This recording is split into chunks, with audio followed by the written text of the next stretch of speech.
reflection, she unearthed the wisdom hidden within her wounds and began to share her story as a beacon of hope for others. Today she walks as a joy gardener, nurturing transformation in others by helping them recognize and release subconscious patterns, reclaim their power, and align with the life they truly long to live. Drawing from her own lived experience, she teaches us how to harness the power of thought, intention, and emotion to shift vibrational states and return to joy, our most natural, authentic expression. Karen has been a Moscow resident for 40 years, with a former career in real estate and in partnership with her husband Dale, who is a local real estate investor and caretaker of historic buildings. She is a curious soul, and her love of culture, humanity, and the earth have prompted her to visit over 40 countries. She lives in her dream home in Moscow, near Moscow Mountain, with her husband Dale. I invite to the stage Karen Stubbs.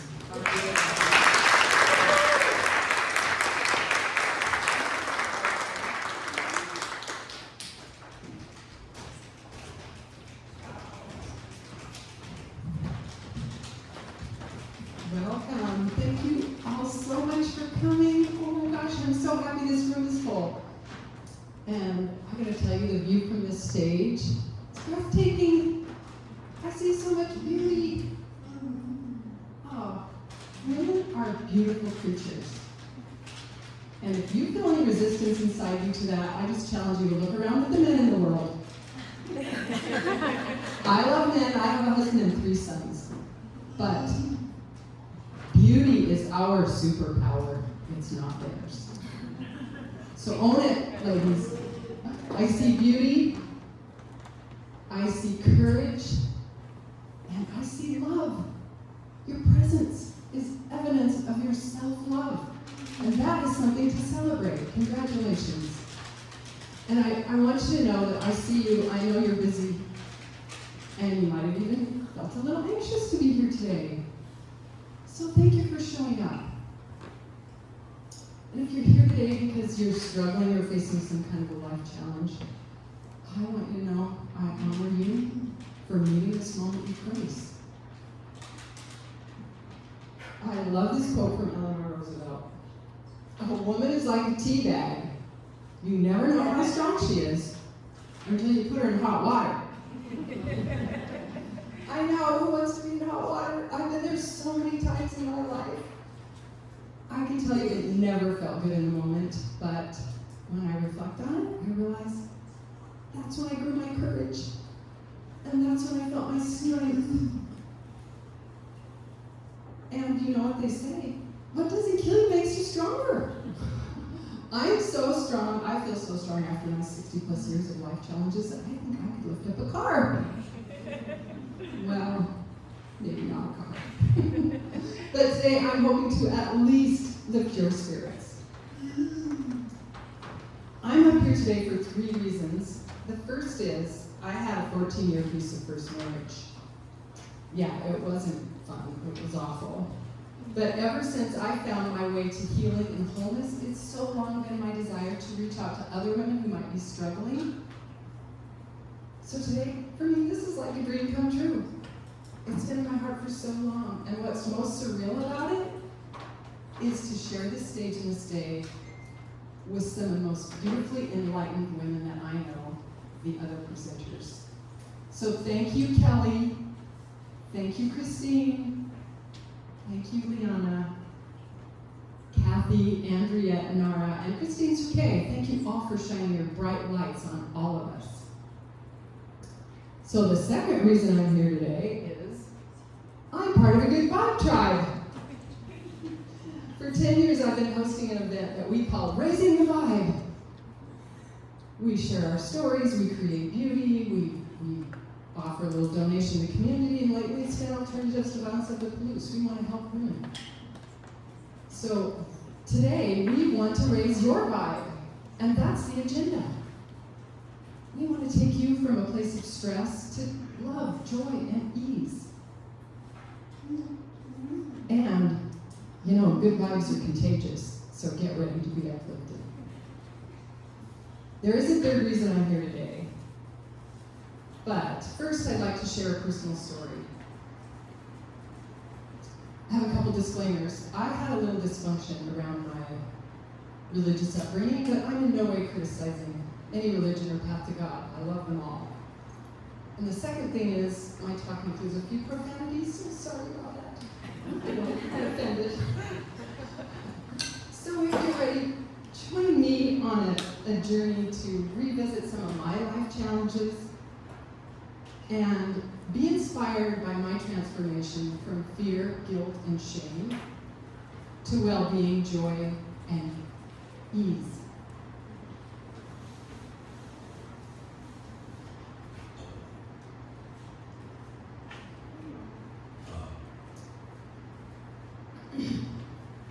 It's Moscow Idaho in the 1960s.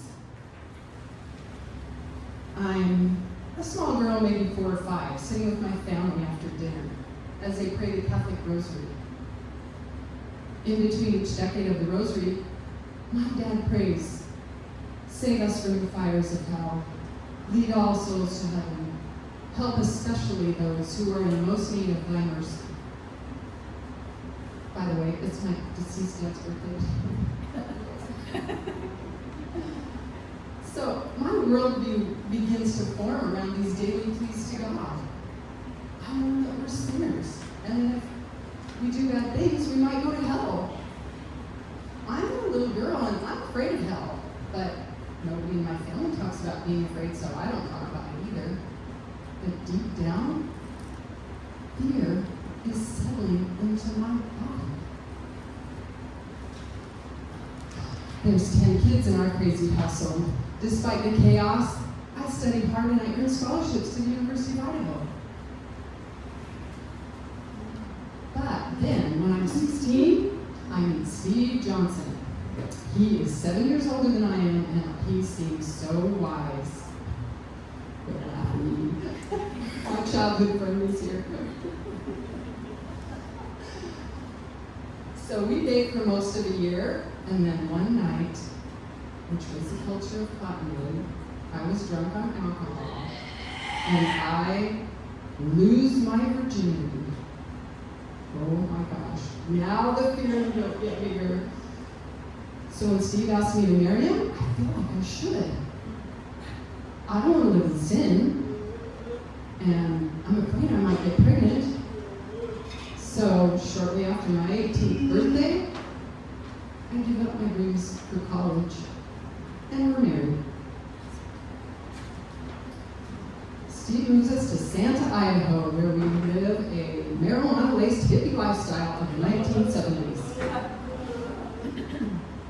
He talks to me and it sounds mean, so I get my feelings are hurt and I don't talk to him for days. He brags to his friends that he trained me up. And he did. I did everything for him. I wanted him to love me. We argue, and he always wins. He tells me I'm stupid because I'm a girl, and that he's in charge because he's the man. Slowly, I lose my self-esteem and my voice. I'm socially isolated, and I don't have any close friends there. But before long, we have 3 sons. These little boys are my saving grace. The tender, open-hearted, motherly love that I feel sustains me. But living with Steve is like being on a roller coaster. He works construction, he works as a logger, but it's never consistent. Probably because he smokes marijuana and drinks. We live in junky old rental houses, and I'm always worried that we won't have enough money for food. He becomes more verbally abusive and sometimes physically abusive. Once, he grabbed my ponytail and he twisted my head around where my face was looking directly into the eyes of my 5-year-old son. There, I saw the fear and horror that I felt. Plus, I was overcome with shame. I knew it wasn't right to allow the abuse, but I didn't have an education, and I didn't feel like I could support myself and leave. Well, eventually my youngest went to kindergarten, and I got to have a job at Lighthouse Sanitation in the accounting department. At $5 an hour, I felt pretty empowered. I could pay a few of the bills. Years passed, and Steve's construction work often took him out of the house, so he managed to stay married. And then he has a job down in Lewiston building a hotel. He comes home at night drunk, and we have more and more conflict. And then, the moment when I finally had enough. We're arguing in the living room. Steve says to me, "You're just a cunt. I mean, you're a bitch. You're a woman. You're nothing." I didn't say anything. I was scared of violence. But that still small voice inside me said, "No more! I will not stand here while you abuse me." I knew I needed to get out of this marriage, but our boys were almost teenagers, and their energy is overwhelming. And I'm so scared to raise 3 boys by myself. Well, it was about that time my boys were attending St. Mary's School. And the principal there, Sister David, she reached out to me one day and she said, "Are you okay? Do you need help?" Yeah. I trusted her, so I told her I had a difficult marriage. And then she connected me with her friend Marge Vitry, who would counsel me for free. Marge listened to my story and she recommended the book Codependent No More.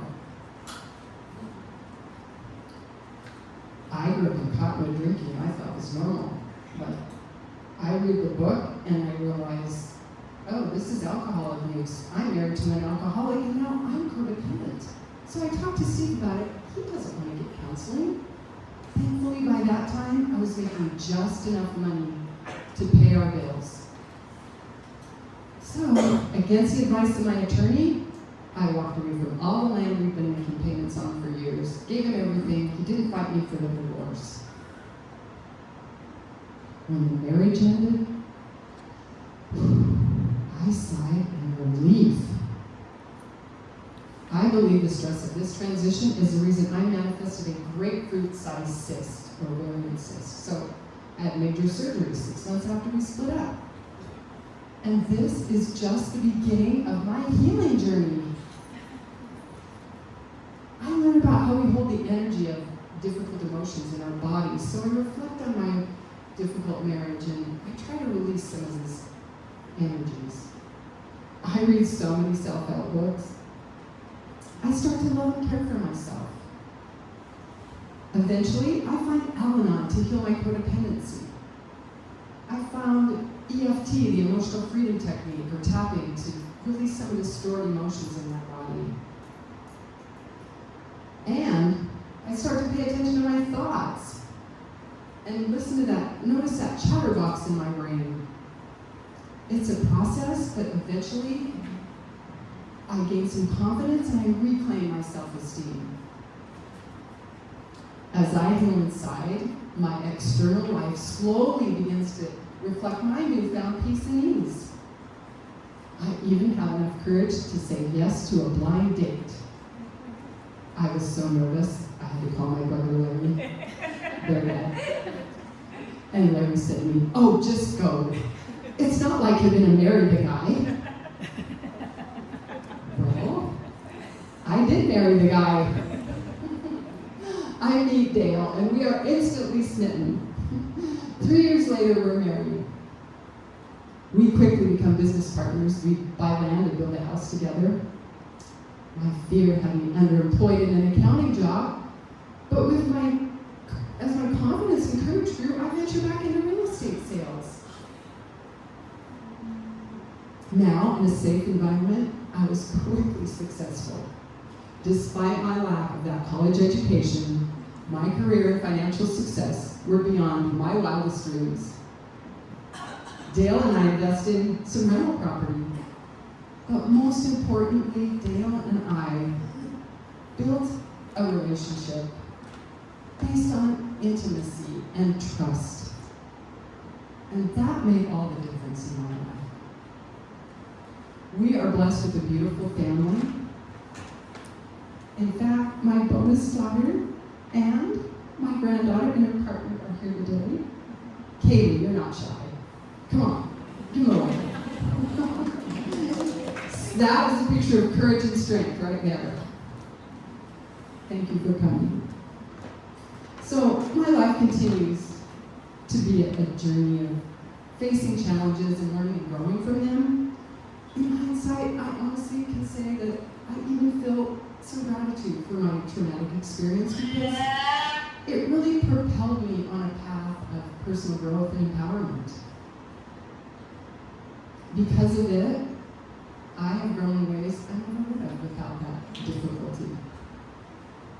And you know what I believe more than anything? If I can transform my life, so can you. Whatever challenges you're facing, there's a way out of them. Now, you've heard my story, and you might be asking, what exactly did you do? Well, it was a long journey, but I'm going to share a few tips and some of the things I learned along the way. This is my representation of what I call joyful well-being. We are multidimensional, complicated creatures as humans, and each of these petals is super important. What about the body? You know, we all live in this body, so the physical. What are you eating? How are you sleeping? Digesting your food? And what are you doing for exercise? Big topics, right? Kind of the foundation of a lot of what we do is our bodies. How about the spiritual? I hope that you have found a nurturing spiritual path. Maybe you're confused like I was in my youth, with mixed messages about God, and maybe you need some healing. How about the energetic? Oh, I love this one. Did you know that your heart is 5,000 times more magnetic than your brain? Yeah. Nobody told us this. We live in a culture that adores the intellect and ignores us women because we're so emotional. Well, guess what? That is our superpower. The power of our heart. 5,000 times. And we have electricity in our brain. You've all heard of EEGs. It's 100 times more electrical. We have the power. That's why men are scared of us. Hey, how about financial? Anybody struggle with money? My niece Caitlin from Edward Jones is here today. She's a powerhouse. She donated your journal. She helped sponsor this event.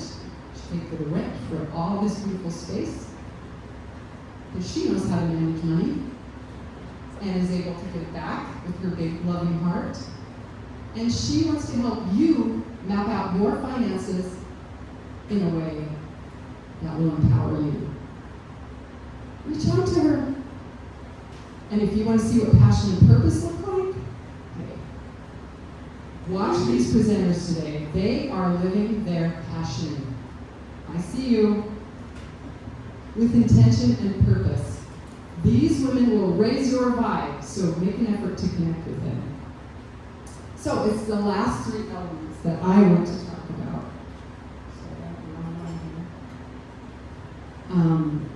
The thoughts in our mind, our supportive relationships, and managing our emotions. Okay, now, does anybody in here, besides me, like to garden? I like to garden. I just pull all the weeds out of my carrots. I love this metaphor. Your mind is a garden, your thoughts are the seeds. You can grow flowers or you can grow weeds. Big choice, ladies. I can remember years ago first learning about affirmations, basically repeating positive thoughts. Look, here's a card I've had in my sock drawer for 40 years. It was so empowering to me. When I borrowed it from my sister, there was a bunch of these. I gave the rest back, but I kept this one. Consciously choosing my thoughts felt good. And I learned to notice the negative thoughts, like rumination and worry. If I could notice them, I could say no to them, right? Just like pulling a weed. But how can you gain the awareness to pay attention and notice? That's the tricky part, right? Okay, so I have an idea. Just for fun, let's take an imaginary trip to the movie theater. Everybody likes movies. Can you hold up your palm? Now, turn it toward your face and pretend that this is the movie screen of your life. The movie of your life is playing out on there.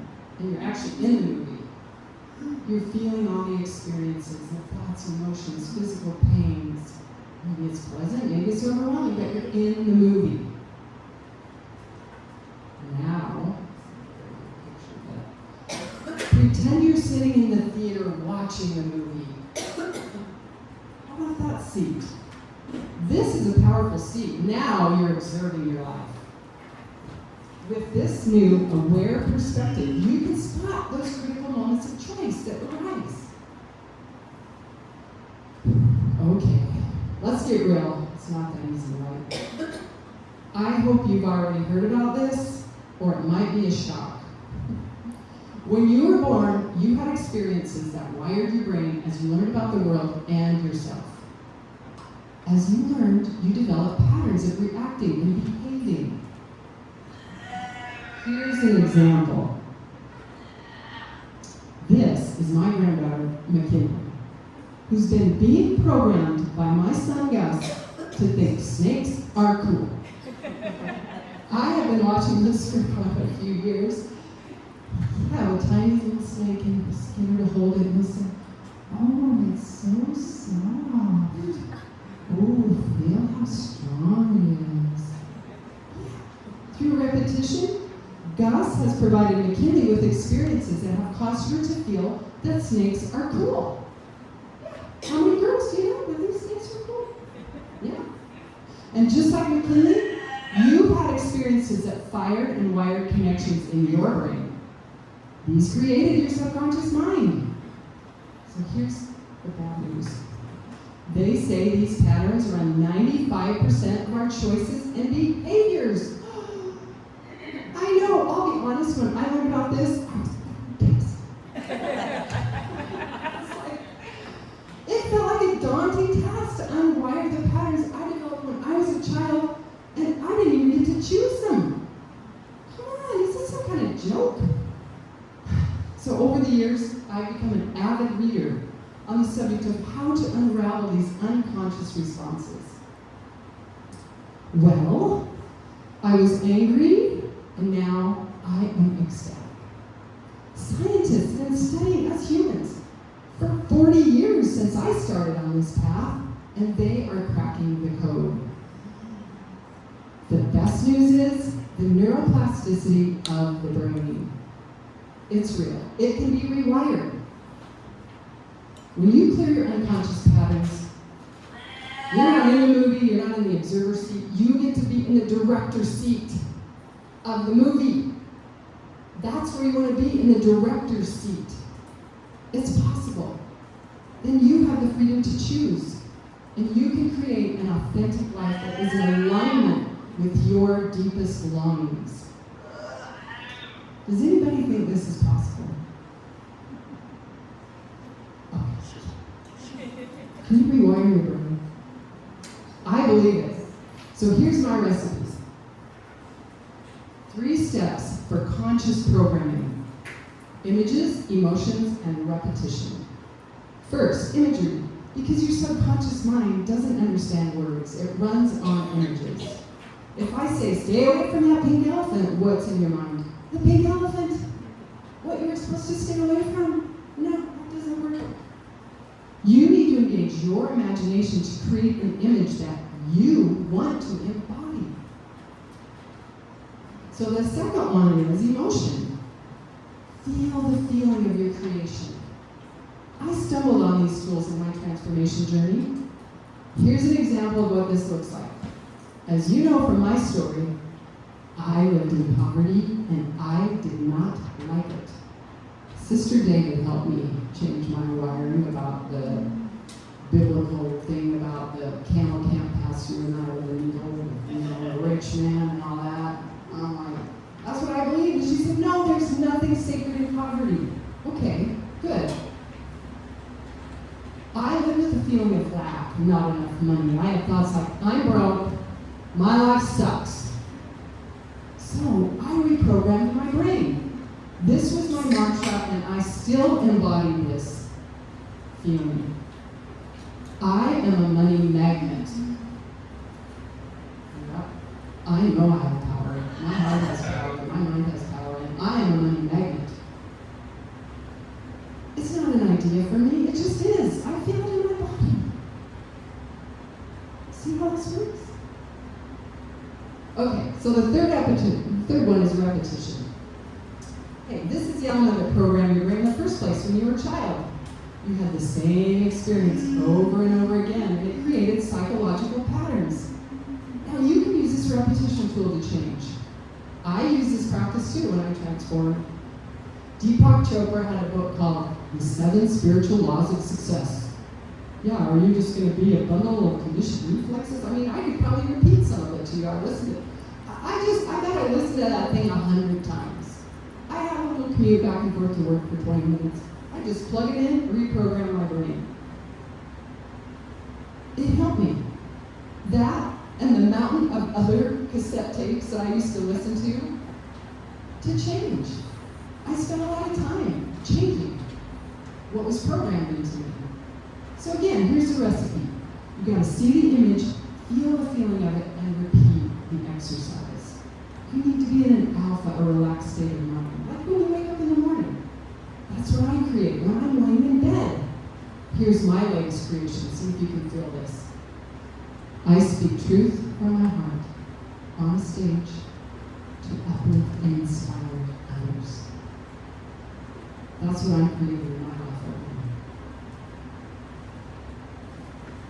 now. I am a blossoming speaker with a deep desire to help women and use my voice. So here I am. I created this event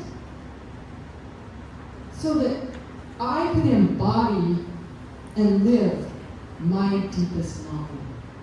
That's how it works. You can do this too.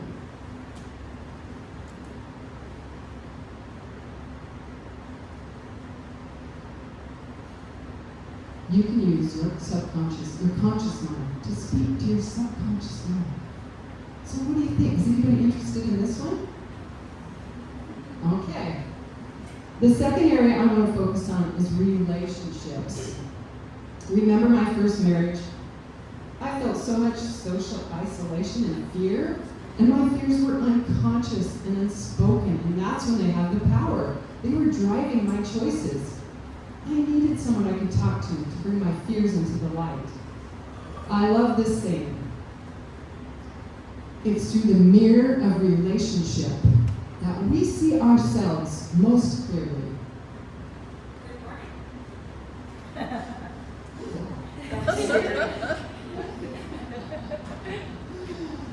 That's why people pay for a therapist, right? So they can better understand themselves. But what if you are like I was and can't afford therapy, or you just need another supportive friend? It's my heart's desire that today's event will provide you with an additional social and safety network. Right? This is so important. So, the first one is, you may have read about in the email I sent out. I know a lot of wise older women, and I invited them to become a wise women elder, and so far 13 of these women have stepped up.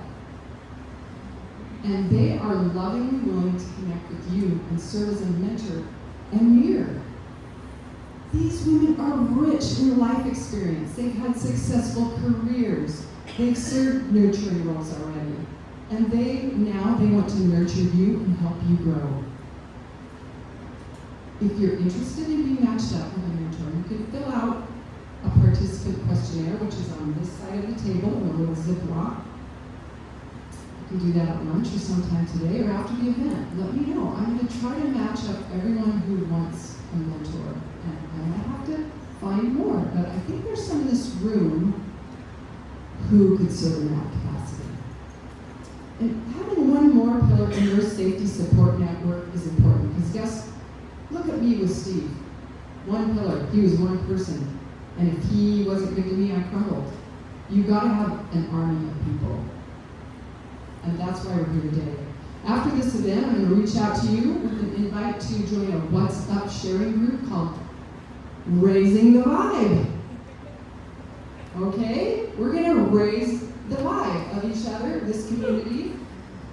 We're going to stay in touch after this event, and we're going to celebrate your journey of becoming the empowered director of your life. I'm hoping that you will play with the recommendations I've given to manage your mind, to build some intimate mentor relationships, and next I'm going to talk about shifting your emotions. When you experience a big win in any of these areas, you can share in the group. You can uplift and inspire others. Now, you have a new mission and purpose in life. And a way to learn from others how they're using these wellness tools. The third option is to connect with another one in this room today. Or in the What's Up group. Let's call her your soul sister. If you can connect and establish trust, you have a chance to have what I didn't have in my difficult first marriage. A safe relationship where you can speak your truth, get feedback, share your goals, and have an accountability buddy. Not allowing yourself to be isolated is an important key to your well-being. A big part of our vision for this event today is to create a loving, supportive community. Welcome. You are part of a loving, supportive community, and I hope you can feel the love in this room. And I hope you choose to connect with each other, because there's some big hearts in here. So, anybody interested in that? Okay, so the last element we're going to explore is the emotional realm. If we look at this map of consciousness, I can tell you that when I was married to Steve, spent a lot of years right down there. Survival mode, shame, guilt, fear, apathy. You know, apathy triggered a memory in me. When I got divorced, I had this feeling like I didn't want to be alive. And now, I understand what it was. I wasn't suicidal. My essence, my spirit, my soul, my whatever you want to call it, she left. I had ignored her for so long. I felt completely empty. I didn't even really feel alive. It was weird. It was like life's not worth living. I had 3 kids. I didn't want to kill myself. It's like, life's not worth living. I did not, my spirit, my essence, I think had just moved away because I had ignored her for so long. You've got to pay attention to that inner knowing and the soul, the essence, the being that's inside of you. But thankfully, with some of my wellness tools, I get to live a lot up in the joy zone. It's much nicer up there. So how do you move around? Well, first of all, you have to accept that you will be triggered and that those difficult emotions will arise. You're a human and reacting is natural. The question is, how long will it take you to return to a state of equilibrium? I've learned to shorten this time frame, and for me, that's empowerment. And guess what? It's a skill. It can be learned. It takes awareness and practice, just like any other skill. The first step is to recognize that you have the power to choose to shift out of these difficult emotions. Okay, be clear, when really big things happen, you lose your job, your marriage, your loved one, go to counseling. It's going to take a lot more emotional processing to heal. But I'm talking about the constant stream of less important triggers that rob us every day of our equanimity and joy. Why do we fester on these little episodes? we're wasting our time and our energy. But here's an important knowing that will help you want to shift. Let's talk about what's happening in your body when you feel emotions. I really believe once you understand the biochemistry, thank you all you scientists, when you understand this biochemistry that's happening, you're going to want to join me in shifting out of these stress episodes as quickly as possible and practice what I call planting seeds of joy. We can choose this. I like to think of the body as a drugstore. When you exercise or laugh, you know this, your body releases all those feel-good chemicals like endorphins, dopamine, and serotonin. These give you a feeling of well-being, pain relief, better mood. Awesome, right? You just have to learn how to access them. And can you imagine? These drugs are free. You don't need to buy drugs anymore. They're all inside of you. And they're free. I have so many different keys that let me into that feel-good drugstore. I do the activities I love, like hiking in nature, riding my bike for that feeling of freedom, wind in my hair. I have an e-bike. I don't want to work out. I listen to music and I just feel joy. I paint a beautiful stone for someone I love. Please look at those stones and know that they are infused with loving energies. These were painted for you and you get to take them home. I listen to my favorite music. I do yoga or meditate. Here's the big question for today. Write it down. Figure it out. Find your answers. What do you love to do? What do you love to do? Guess what? These are the keys to your free, feel-good drugstore chemicals. Choose these activities, even for a short time, and your body will magically do the rest. Now, let's flip over the coin. What happens when you have an experience that triggers you to feel upset, stressed, anxious? Yeah, the drugstore opens up again. And this time, it releases stress chemicals like cortisol and adrenaline. Now what? This is serious news if you don't know this either. Something else happens. Your thinking brain doesn't work. That's a pretty big deal. The part of your brain that processes information and makes decisions basically goes offline when those stress chemicals are released. It is a picture of disempowerment. So if you're living in stress, gotta get that nervous system to heal, girls. I've even read that these stress chemicals are kind of like addictive, like your body gets so used to them, you kind of like them, and then they just sort of, you unconsciously kind of create more stress and drama in your life. I don't know. Sounds awful. Here's an example of how this works. I sold real estate for 20 years right down the street here at Moscow Realty, and I worked on commission. I could spend hours with a client. In the last minute, the deal would fall through. I didn't make any money. Some of you remember Gail Byers. She was a really successful agent in this town. We had a deal we were working on. Fell through. I was ruminating to her about my emotional upset. Never forget it. She looked at me and said, yeah, that's why I have a short memory. She wasn't my coach, but I watched her, and I learned from her. She was really successful. She knew how to quickly shift her emotional state. And when she did, she stopped those stress chemicals that I was experiencing by obsessing on my financial and emotional loss. I was emotional as much as financial. Her short memory practice was one of the reasons she was so successful. As a rookie agent, I would cogitate for days about these losses. I mean, it could be a $5,000 commission, and I needed to pay my bills. But I learned from Gail to shift my emotions, once my thinking brain was back online, I could focus on doing something to earn a paycheck.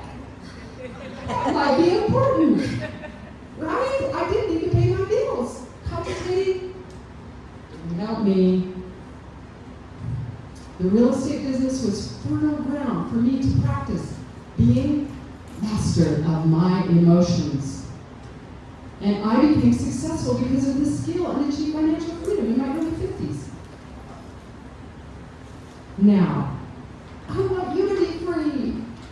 I believe you can find freedom and empowerment by choosing a response to the stressful moments in your life.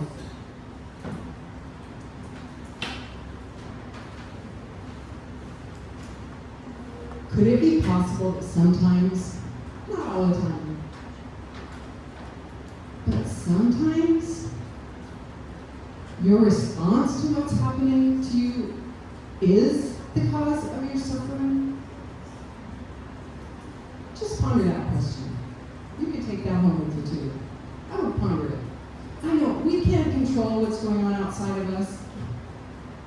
Look at the world right now. It's a crazy place, even if it's not you personally. And many of us, including me, have crazy, stressful things going on in my life, in your life, in all of our lives. You cannot control those things. What you can control is your inner response to those things. And that is where your power lies. So isn't the most empowering moment when we have the awareness that we're stressed? Like, oh, stress episode, what am I going to do? Then you can grab your keys to joyful well-being. If we can shift out of these many minor triggers we all have, we can uplift our lives to a place of joy and ease. I'm 67 years old, and I gotta tell you that from this perspective, I can see the end of my life. It's not that far away. Every one of my moments is so precious to me. And you know what else is the most precious wealth that you have? And everyone's trying to take it from you every minute of your day, of your waking hours. There are forces out there trying to grab this, and it's your biggest wealth and place of power. It's called your attention. Where are you putting your attention? You have to pay attention to that every moment of your life. What am I doing with my attention? Am I getting sucked into social media? Is it making me feel good? Am I reading the news? Wow, how do I feel now? Ugh. Yeah. Play some positive stuff. Pay attention. That is your wealth. It's not money, it's your attention. Everyone wants it. Marketing people, they're experts at getting your attention. So great. Isn't the most empowering moment when we have the awareness that we're stressed? That's it. We gotta pay attention. So, you need tools. I'm going to share with you my favorite shifting tool. It's called laughter yoga. When I learned about it, I got so excited I traveled all the way to India. And I trained with Dr. Madan Kataria. He started this like 20 years ago, and you know what? Why he did? That was way back when the information about dopamine and serotonin and these happy chemicals was just coming on the scene, and he was a physician and he read about it. And he's like, wow, I think we can get these if we laugh. Let's start laughing. You know what? If you fake laugh, you still get them. You just fake laugh. You start fake laughing, you still get them. I'm going to show you. You'll feel them. They're powerful. Free feel-good drugstore. So I'm going to share this with you. I'm going to ask you to stand. The last day of our training, it was in Bangalore, and they drove us to a parking lot where we observed these women doing laughter yoga. And I had a video that I couldn't play, but we're going to start with that exercise that they were doing in the parking lot. And this is what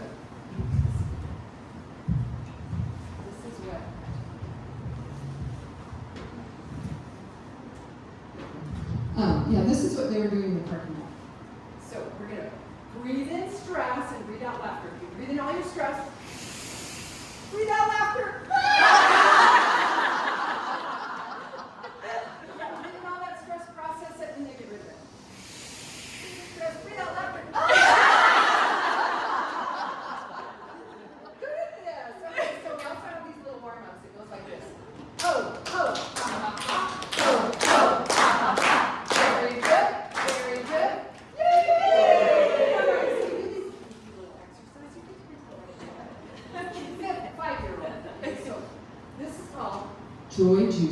laughter.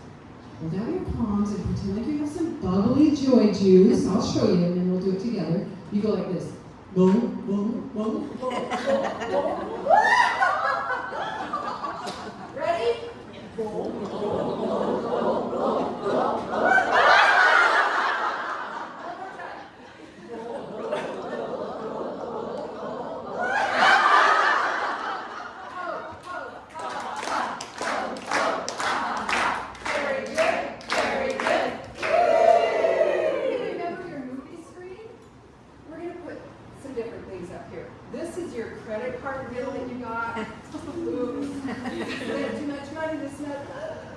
No, we're not going to be stressed. We're going to go, look at my credit card bill.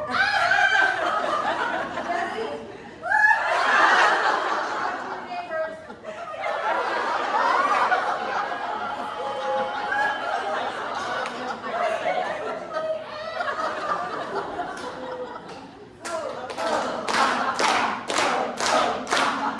Very good, very good.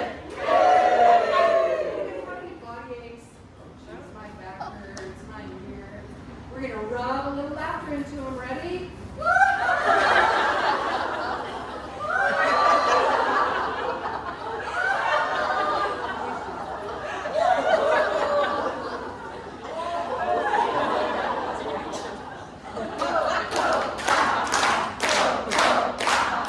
Very good, very good. Yay! I like to laugh at life challenges. In a minute, I'm going to ask you if you're ready. But I love to travel the world, and any international traveler's worst nightmare is to lose their passport. I was just on a trip with 6 other people to Central Asia, and John in my group lost his passport. So we're going to do, I lost my passport!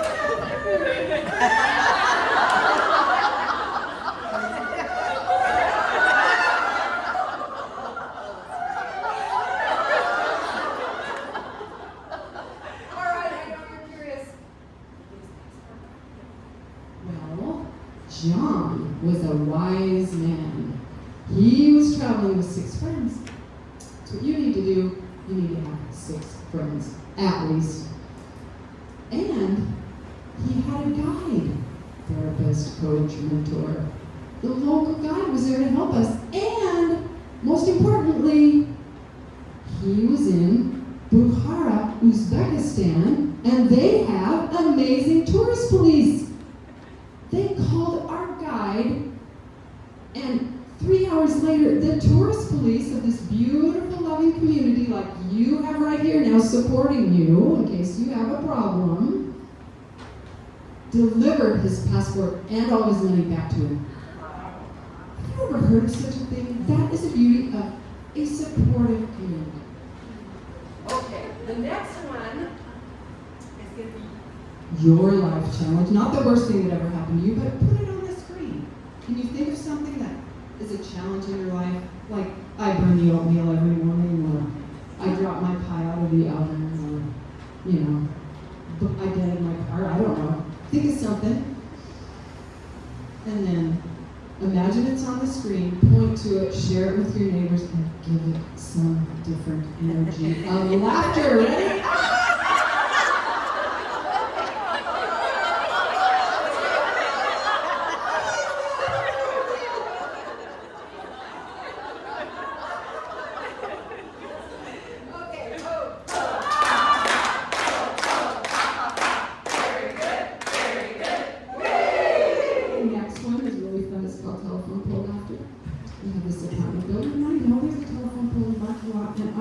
Right into the telephone pole and dented my car. I got out of my car, I looked at the dent, and by the grace of some laughter God, because I've been practicing this, there was no adrenaline, there was no cortisol.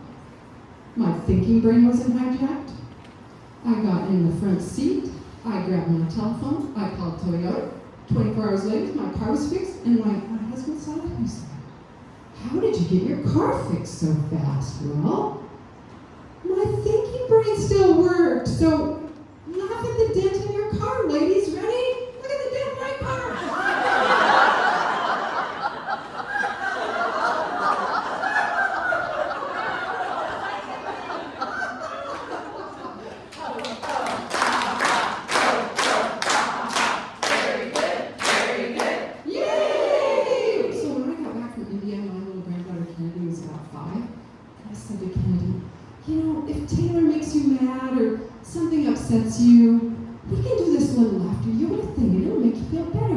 So one day, she's at my counter, I gave her some orange juice. Oops, she spilled the orange juice. She just looked at me and she said, "Grandma, laughter yoga." Got this. So my point is, if a 5-year-old can pull this up in a moment of need, so can you, right?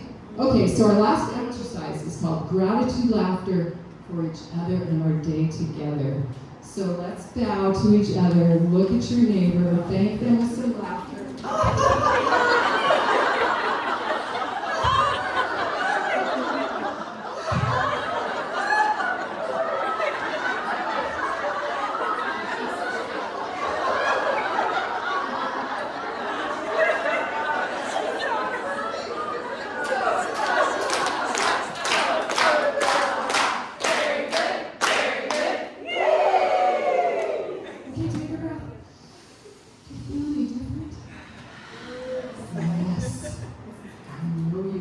So it's official. Laughter is the best medicine. Okay. You can find lots of videos about laughter yoga on YouTube, and you can do this practice to get a healthy dose of those chemicals. You can also use a short version anytime you have a minor upset. Just the thought of it can shift your emotional state. Okay, let's take a seat.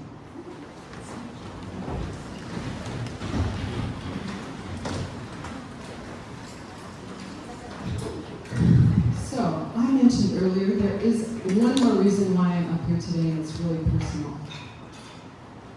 I'll just start by saying I'm one of those people that I really struggled during COVID.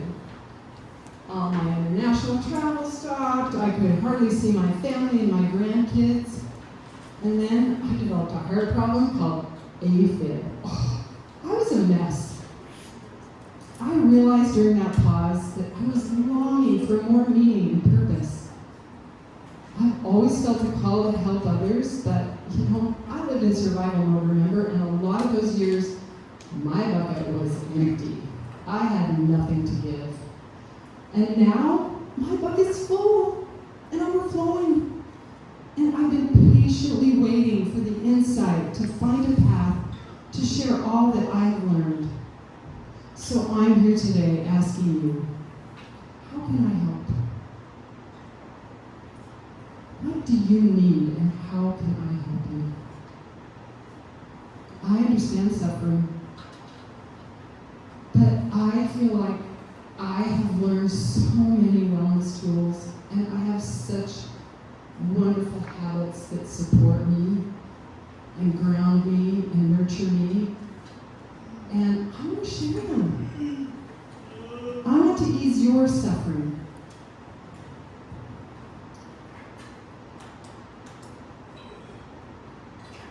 I know some of you might be just like that rosebud. If you're in stress mode, you're like wound tight as a, it's just a tight rosebud and you're not able to blossom. But I know inside you there is so much beauty waiting to unfold. So today, I'm sending you home with an invitation. We have little gift bags, and in there you'll find an invitation from me. And you'll find some pretty big questions. Who am I?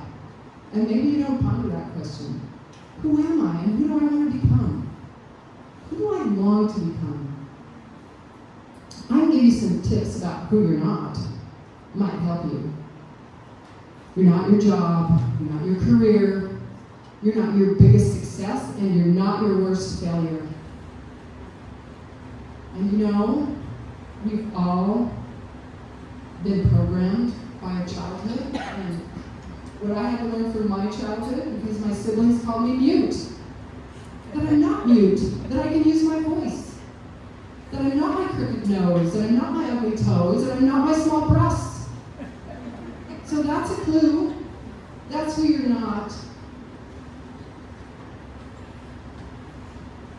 But who are you?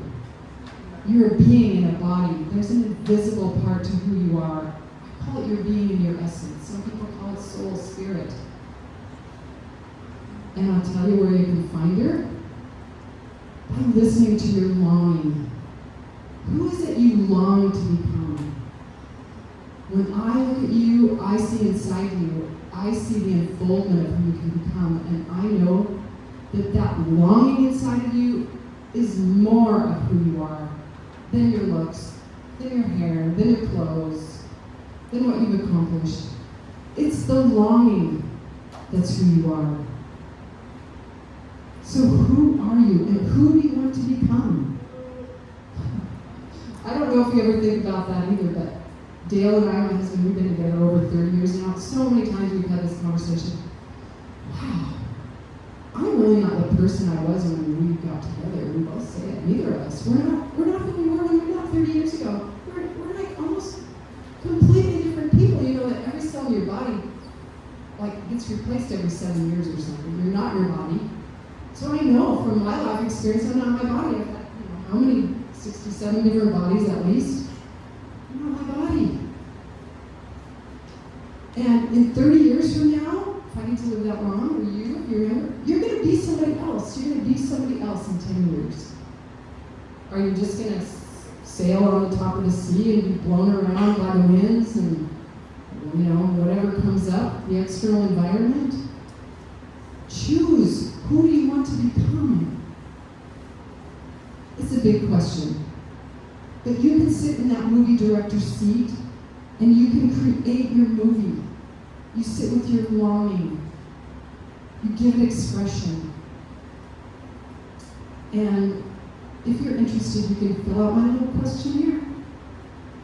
And I have a gift for you. If you send it to me, I will meet with you and donate an hour of my time to help you, to be your mirror, to engage my intuition and inner knowing and evoke your intuition and your inner knowing, to connect with your longing and try to connect with who it is you want to become.